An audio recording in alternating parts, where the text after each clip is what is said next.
Therese Belivet. Carol. Tell me you know what you're doing. I never did. Hello, Rooney. So the word lesbian is never said once in the movie, but that essentially is, I think, the modern term for it would be sort of her coming out in a way. She's decided that she's going to take this leap. In terms of not the technical stuff, but in terms of what you and Todd talked about in terms of Therese, what was that like, talking to him about the ending? I don't know. To me, the ending is sort of more open-ended than that. I don't. I mean, I never really thought of it in terms of lesbianism or not. It's just it was just love to me. But I think the end is beautiful in that it has a lot of hope. But I mean, if they were to get back together, the hard part is sort of just beginning. Yeah. Like, 3 years into the relationship, we'll see. Like then, if there's still hope left. But I think it's beautiful in that there's hope. But I don't think it's just a sort of happy ending. Right. It's much It's more open. complicated than that. Yeah, it's open. Neither one of them is put into an institution or Right. or Yet, there's not yet. no man flies in to save the day. Right. And which is true in the book that it's based on, right? Yeah, that's exactly how the ending of the film is very true to the book, and that was very rare for this type of story. Usually did 1952, end it was in institutionalization or death or yeah. suicide. Had you read the book before you ever heard of the film version? No, I hadn't. I had never heard of it, and of course I read it whenever I signed on to do it, and I had it with me every day on set. The book is written entirely from Therese's point of view, so it was an incredible thing to have that, because you get her stream of consciousness throughout the entire story, and anytime I didn't really know what to do, you just go to that, and Yeah. it's all right there for you. Yeah, in a way, the book could help you in a way that it couldn't really help Cate very much. I mean, she's the object of desire in the book much more so than in the film, right? Yeah, I mean, Phyllis did a lot with Kate's character, with the character of Carol in the actual screenplay. In the book, because it's entirely from Therese's point of view, she is sort of this object, and Therese is just obsessed with her, and you really feel that in the novel, and so you don't really see her as a real person. Right. So you had it with you on set, you said? Yeah, I mean, like in my trailer, Right. sometimes on set, sometimes just in the trailer. But some days you would just flip through it and just see, like... Yeah, I had like things highlighted, or there's certain moments in the there's a lot of silence in this film, and so it was good to be able to fill that silence with the thoughts that were already in the book. Yeah. So go back to the beginning and talk about the first time when this came your way, I guess as a screenplay, and you were being approached to do it. The first time it came my way, I can't remember. I should probably find out, because I always have to talk about this, but I can't remember exactly when it was, but it was at a time where I'd either just finished Girl with the Dragon Tattoo, or it was right after I'd finished 4 films in a row, which was after Girl with the Dragon Tattoo. And whichever it was, I was exhausted, and I couldn't imagine myself playing any part. And there was many wonderful pieces of material that I read that I passed on, and this was one of them. I read it, and obviously I'd been obsessed with Cate since I was 13 years old, and I saw her in Elizabeth. So it's shocking to me now to think that I would pass up the opportunity to be in a film with her, let alone be her lover. But I did. I was in a very, strange, low headspace where I really couldn't imagine myself in anything. And then lucky for me, it came back to me, I think it was a year or more later, and I hadn't worked in an entire year, so I was in a much different headspace. And I read it again, and this time Todd was attached to it. And it was a very easy yes at that point. Right. Even though it must be an intimidating script to read if you're going to play Therese, because she is somewhat of a passive figure with not as much dialogue, not as much action. Did you wonder if you could do enough in the film? Well, I mean, I wasn't really. I mean, yes and no. I myself am a very quiet, subtle person, so that part of it didn't scare me so much. But definitely, when you're a passive character, and the person on the other side of you is Carol, who's so not a passive character, and you know it's going to be Cate Blanchett. I was definitely scared, and I sat down for about a week with this acting coach that I work with sometimes, Bob Krakauer, and we just spent a few days going through the script, being like trying to figure out what I could do, what I could bring to it. And so I was definitely a little intimidated by it, but that was, I think that's one of the great gifts that Todd and Phyllis gave to the film, was allowing for the film to have this sort of pace and nuance and subtlety. One of the most sort of beautiful and very enigmatic lines in the movie is when Kate says about you, "What a strange girl you are, flung out of space." Yes. How did you internalize that description? I mean, is it possible to? It's so spooky a way of. It is. It's a very strange thing to say, but I wouldn't find it strange if someone said it to me. I would. It would make sense, I guess. I don't know. Yeah, I don't. It was challenging because I wasn't really quite sure how that fit Therese. Now, seeing the film, it totally makes sense. But yeah, that was definitely a point of interest when I was sort of figuring out what to do and reading through the script. Was that line was definitely a huge point of interest for me. Right. So Todd Haynes being attached on the second time around with the script, that was, you'd said before, that was like an added bonus, I guess. You knew of his work? You must have, right? Oh, yeah, of course. Yeah. I was a huge fan. I'm a huge fan of all of Todd's work. Yeah, I mean, I was like, I didn't even have to reread it. I did reread it, but I wouldn't have even had to. I've heard that on the set he's very open to anyone's opinion. He's very non-hierarchical. He doesn't sort of make himself the sort of master of everyone there. How was it like working with him? Kate often describes it as sort of like, what does she say? Like it's like being at a sleepover or at summer camp, or like being on a student film. He's so excited, and yeah, he's got no ego. He's so collaborative and open-minded and open-hearted. And one of the things I love about Todd is just he really, and his body of work shows this, not just Carol, but his entire body of work. He just really and truly loves and understands women. They're not a mystery to him, or they are, but he's not intimidated by that. They're just humans, and he really loves and adores them, and you can feel that in all of his work. And it really made me sort of show up to set feeling proud of being a woman and proud of being in this story and to be a part of his body of work. And you just sort of felt very, it made you feel very safe and free and open to do whatever you had to do without sort of fear of embarrassment or shame, or that you can kind of do no wrong in front of Todd. Yeah, it's amazing because the women are never really adjuncts to men, and yet the men are not villains either. I mean, they're a little harsher in the Highsmith book, but Jake Lacey, who you've shared scenes with as that character, and also Kyle Chandler, they're kind of decent guys. Just they're kind of like, well, Jake, and he was like kind of doofy. Felt kind of bad for him. Right. What was the collaboration with him like? I mean, I'm imagining it was very free, but did you and Todd Haynes discuss Therese at length, or was it more about just a shorthand developing? We didn't I wouldn't say at length. I mean, we were so lucky in that we had the book. There's only so much we needed. It was all there for us. Yeah. But we definitely, I think I started talking to Todd around July maybe, and we started shooting in March. So we had that whole entire period of time where but I didn't meet him in person until March. He was constantly sending me music, like mix CDs of music, different visuals, different things to watch. You know, we definitely kept in touch throughout that entire time about it, but it wasn't really until I got to Cincinnati and we had those 2 weeks of rehearsal that we really kind of delved into it. Did he send you movies to watch? He didn't send me he sent me names of things to watch. Lovers and Lollipops was sort of our main point of reference for just sort of accent and mood, and that was sort of more the vibe, the feeling he was going for. Because there's so many different types of films from that decade, and right.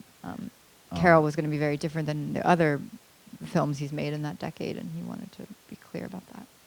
And the fact that the character Therese has changed from the novel, where she's an aspiring set designer for theater, into a photographer. Yeah, in the film. That was one of the main changes from the book to the film, and I think it was such a smart, useful change that they made. Because through that, you get to see Therese's growth as a woman and as an artist. You know, she starts off unable to really photograph people, and in her life, she's sort of unable to really have any real connection with people. She feels very alone, even though she is surrounded by people. And then through Carol, she gets to sort of this whole new world opens up to her. And yeah. Question about acting in a very emotional scene when you're leaving Carol's house and back on the train and you start to cry just because it's all the stuff just kind of building up in one moment. But you have to emote that way, but also seem like you're trying not to, right? Because you're in a public, you're on a train, and you don't want everyone looking at you. How do you do that? Well, I mean, isn't that the only way to cry? I mean, it's very rare in anyone's lifetime where they really just let themselves cry. I mean, usually when a person is crying, they are trying to fight it in some way. At least that's how I live my repressed life. But, so that's kind of, there's just certainly on a train, that was the way to go. I mean. Is it easy for you? To cry? It just depends. That was really, that was really easy that time. But it just depends where you are in your life and also what's happening. You know, I don't normally like take things from my own life to make myself cry. I don't do that. I believe I am in the moment. I am the person, and these things are happening to me. But that particular day, I did have some sort of horrible personal things happening to me. So I was in a more emotional space as it was, so it made it easier. Were you on an actual train, or was it at a soundstage? Oh my God. It was an actual train. It was? Yeah, it was. That's one of the things about that Carol that people who don't know, it was shot in Ohio, in Cincinnati, Ohio, which has this preserved in time quality. Seems like old New York, right? Yeah, it really. At first, I was really disappointed because when do you ever get to work in New York? Right. And my family's here, and I love being able to work here. But as soon as we got there, we all sort of realized what a gift it was to be shooting there, because we did feel like we were sort of put in a little time capsule. And it's a beautiful city, and everyone, the entire crew, everyone, it was really a gift to be able to shoot there. So, Cate Blanchett. That's just a question, I guess. You said seeing her in Elizabeth when you were 13 was sort of a pivotal moment for you. I mean, wasn't it a pivotal moment for anyone who saw that film? Right. Well, I don't know. When you're 13, I haven't seen it in years and years. I'll have to revisit it. But yeah, I mean, I went with my mom to the local cinema right down the street, and she's like, talk about flung from space, or whatever the line is. I mean, that's how I felt seeing her in that film. And then what was she like as a co-star and collaborator and friend? She's everything sometimes you sort of meet your heroes and it's a horrible letdown. It wasn't that at all. She lived up to everything I imagined she would, and then she was also so much more. You know, those first 2 weeks in the rehearsal room, she's really, I know this now, but I didn't know it before. She's really funny. She has that Australian sense of humor and wit, and she's really, really quick and funny. And she's also, she's just also a regular down-to-earth woman, you know, like trying to find her glasses and can't find them. And she's just a normal freak of nature woman. And a director herself of theater mostly. I think she keeps talking about directing a feature film, but that must be great in a way to have someone who's also can be involved in the technical aspects of doing things. I mean, and she had worked with Todd before, and she's brilliant and wonderful to work with, and we had a very similar work ethic, and so it was very easy to work with her. How much does Todd shoot? Does he do a lot of takes? Does he let you decide?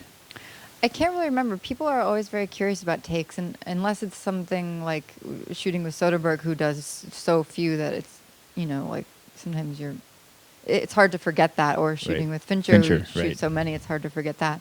I don't really know. I mean, this was such a small budget, and we shot on actual film. So I don't think he shot. I think he shot as much as he needed to. We had to be very careful with time and money. So, he shot until he thought he had it, but we definitely had to be on it. But because the performance that you're giving is so nuanced, and the sort of molecular changes sort of in your face are what we have to go by, did he let you do things again if you needed to, just to find that sweet spot? Yeah. I mean, we definitely did multiple takes for sure. And I never know if it's good or not. I mean, sometimes I know if it's really bad, but I kind of have to. He's my eyes and ears, so I sort of just had to trust him if he saw it or not. I don't know how he saw those molecular changes on the little tiny monitor. On film. I guess he did. I think that I heard too that the film lab that they sent it to here in New York has since closed. So there's now, I think, only one in America, somewhere in California, left. So tragic. 16 millimeter film, not just. I know, but I mean, the film looks so beautiful. You just can't. You can't Amazing. do that with digital. It's just not the same. So one last thing, and then we'll ask you guys to ask questions. I feel like in a way that the ending of the film, just to go back to that again, is in some ways the sort of emotional opposite of the ending of The Girl with the Dragon Tattoo. Not to spoil it for anyone who hasn't seen it, but it's been out for 5 years. So, whereas that for you your take that leap of faith to go back and in one case it's sort of heartbreaking. In the case of Elizabeth Salander, and in this case it is just so heart melting. Do you find that those two characters sort of reside in you, and those two sort of those two feelings that they both experience? I don't know. I mean, the characters to me have sort of nothing in common at all, except for that walk at the end, the walk of. But I mean, definitely, I feel more connected to Lisbeth in a lot of ways, which might seem really strange. I think I can relate to Therese in a lot of ways, like from being much younger. But by the time I played Therese, I definitely did not feel like that naive person. I definitely didn't feel like I had that innocence about. I mean, I don't. It's a beautiful quality, but I definitely didn't have it whenever I played the part. It was something I had to try and. I don't think that Therese's name is ever, her age is ever given, but I don't think you've ever seen younger on screen than you do in this film. Yeah.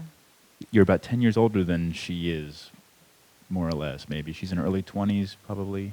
Yeah, I don't know. I mean, we shot the film 2 years ago. Yeah. I think I had a birthday when we shot the film. I can't remember which one it was now, but yeah, I mean, I think at times Lisbeth feels very, very young, but older young. But yes, Therese feels young. She feels, I mean, she's innocent and naive, and she's like a beautiful little baby bird or something. She is. All right, anybody have a question for Rooney? Anyone? Yes? There? Just shout it out. It seemed to me like there was a very explicit reference to Brief Encounter, the Noel Coward movie. There's that flash forward at the beginning, and then you see that same scene later in the film. But it's imbued with more meaning because now you know the story of those two characters. Even to the detail of Cate Blanchett's character putting her hand on your shoulder. Was that deliberate? Do you know? Yeah, it was, and it wasn't in the original. Well, there's been many scripts over the last 18 years, but it wasn't in the first script that I had read. That was something that Todd had sort of had Phyllis add in when he came on board. That was sort of what he brought to it, was that he wanted the point of view to shift numerous times, and he wanted that brief encounter sort of bookending of the film. And it was a beautiful thing that he added. It really, even in reading it, it made such a difference. It changes the perspective, too. I mean, it doesn't make it just a film seen through Therese's eyes, and for a movie to do that is remarkable. Yeah. Anyone else? If anybody didn't hear that, it was about Rooney, the potential to see Rooney on stage someday. Yeah, I would really love to do theater. I'm looking for something now, but I don't want to do it unless it's something that feels 100% right, because I am terrified to do it. But I talked a lot with Cate about it, and with Sarah Paulson, who's also a wonderful theater actress and screen actress. But we talked a lot about theater, and actually, I did a film in July. David Harrower's Blackbird, which is a play, but we made it into a film, and that's a play that I loved since I saw it in, I think it was 2007 with Alison Pill, and it was on Carol that me and Cate were talking about theater, and I was saying how I wanted to do Blackbird, and she had done Streetcar with Benedict Andrews, the director, and she was like, oh, he's doing it, and he's desperate to have, and so the reason I did that film was because Cate told me about it, and but yes, I would love to do a play at some point. You're inching closer. It seems like it's going to happen someday. Yes, sir, over here. Is there somebody? Yeah. I was struck watching it, just sort of the iconic quality of the characters. I mean, I really felt like I was watching classic movie stars, like Audrey Hepburn or somebody. I kept trying to sort of place the characters referentially, to these old movies, and also somehow the gun in it made me think of film noir, I don't know, I kept sort of bouncing off stuff that I had seen in the past. And I was wondering, to what extent that as a star, so to speak, there was a heavy emphasis on makeup or costume, or, do you know what I mean? Or you really, Yeah, all of that. I mean, one of my favorite things about the film is that it really and truly feels like it could have been made in the 50s and that we just found it. It doesn't feel at all like that it was made in 2013 or 14 or whenever we made it about a certain time period. It's so authentic in every single piece of fabric and makeup and hair. And Todd is very involved in all of those things. He loves all of that stuff. And so we spent a lot of time and care in picking out each and every sort of thing you see, every prop, every hairstyle, every hat, was sort of a huge part of creating this world. I couldn't believe when I heard that that's a wig that you're wearing and also that Cate is wearing. Yes. Amazing work. I mean, that you can see her hairline. I mean, it's... Yeah, I mean, the wigs are... Cate wears a wig almost all the time, and you can never tell. I mean, her hair people are brilliant. And yes, my wig was also was fantastic. It took a lot of fine tuning, but yeah. So. What's your favorite scene in the film? I have a few. One of my favorites is the lunch scene with Carol. Oh yeah. When Therese and Carol have lunch for the first time. It was the first scene that me and Cate got to shoot together, where we really sort of had a back and forth of dialogue. Everything we'd done together up until that point was sort of really small little things, and this was like a meaty scene that we got to do together, and obviously the chance to do a meaty scene like that with Cate was just, it was amazing. It felt like a really good tennis match or something, and we had all day to shoot it, which was really luxurious for us on this shoot, and it's just such a beautifully nuanced scene, and the writing, and it was really fun to shoot that scene. It's really even more of an accomplishment when you think of how you'd never shot almost anything in sequence here. Yeah. You had to chart her very gradual evolution, doing scenes all over the script, right? Yeah, but I guess you're just used to it. that, because you never shoot anything in sequence, so it's just, yeah. 2 more questions. Yeah. Hi. Do you gravitate towards these, oddball, brooding characters, or do you, or do you try to look, when you're looking at scripts, do you go, this is a topic that's interesting me, or do you go by the actual character or the people who are attached? I don't know. I mean, I don't know if Therese is an oddball, or maybe, I don't know. Maybe they're oddballs just because of me. I don't know. Maybe that's the thing I'm bringing to it. I don't know. I'm definitely drawn to I'm definitely drawn to certain types of material that is, a little bit sort of darker, I guess, or broody in a way. Yeah, I don't know. I don't know why or what that is, but yeah, I don't know. I don't have a better answer to that. When the movie premiered in Cannes at the film festival back in May, you were awarded the festival's Best Actress prize. Was that a surprise to you? Yes, of course. No, Well, I wasn't. I was expecting it. No. I mean, yes, I was back. I had flown home, and I was I was up early because I had jet lag, and it was 6 in the morning or something, and I was doing my laundry. I was alone in my house, in my pajamas. I was definitely not expecting that.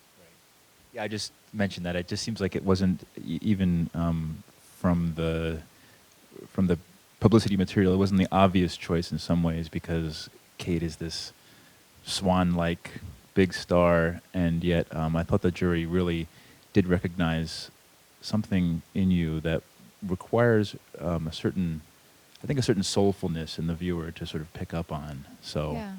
I mean, it's not always easy in life or in film to be sort of the quiet person in the room, Right. especially in today's day and age where sort of extroversion is so much more appreciated by our society than introversion. And but you can't have one without the other in a film. Like my performance is nothing without Cate on the other side of it. Right. So. Right. Yes. If you guys didn't hear in the back, it's a question about the sex scene in the film. As the questioner said, a very organic, very beautiful scene. Yes. Well, we knew it was a super important scene. It's sort of the whole film, not the whole film, but it so much is leading up and building up to this moment, and it is this much needed sort of exhale for these characters, and they get to sort of completely let themselves go. And we knew how important that was. It was very uncomfortable to shoot. I think you said it didn't seem awkward. It was super awkward and uncomfortable to shoot.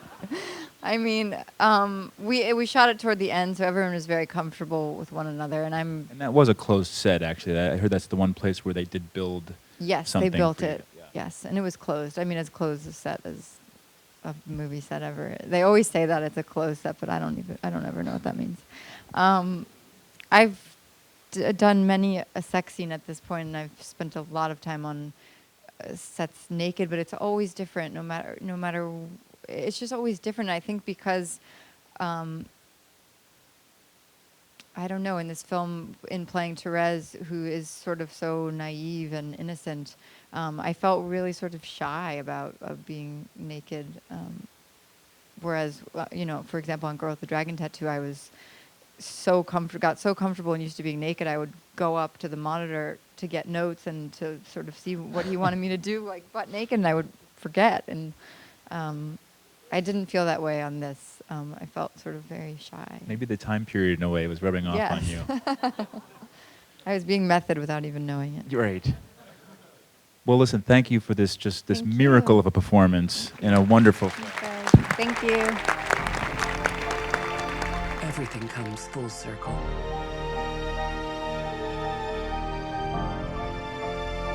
We gave each other the most breathtaking of gifts.